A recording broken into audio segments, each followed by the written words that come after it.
Som 2 amerikanske præsidenter har sagt med mange års mellemrum, Abraham Lincoln og Kennedy, sagde, det er ikke et spørgsmål om, hvad dit land kan gøre for dig, det er et spørgsmål om, hvad du kan gøre for dit land. Der vil jeg ændre den en lille smule og sige, det er ikke et spørgsmål om, hvad sundhedssystemet kan gøre for dig, det er et spørgsmål om, hvad du kan gøre for sundhedssystemet. Der er en grund til, at vores sundhedssystem er så presset, som det er. Og det er faktisk fordi, at vi overregner det. Vi er blevet lidt småhysteriske. Vi farer ind, bare vi har 1 grads feber, så farer vi ind på netdoktor. Og så tror vi, at vi lider af alt lige fra Ebola til alle mulige kønssygdomme. Og så farer vi op til lægen og ringer til lægevagten og alt muligt andet. Vi lever elendigt. Vi spiser for meget, vi rører os for lidt. Vi får diabetes, vi får gigt, vi får alt muligt.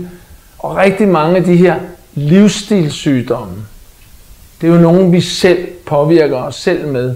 Men vi påvirker også det sundhedssystem, som vores børn og børnebørn også skal bruge.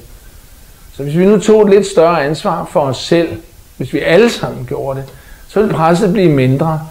Og så ville der ikke være kø på hospitalsgangene, og man ville faktisk lige pludselig måske kunne genåbne netdoktor, eller ikke netdoktor, lægevagten.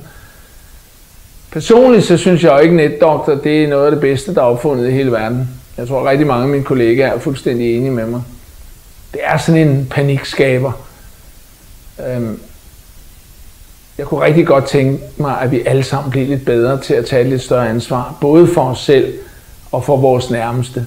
For hvis vi nu tog et større ansvar for os selv og vores nærmeste, jamen så ville der være plads til alle i systemet.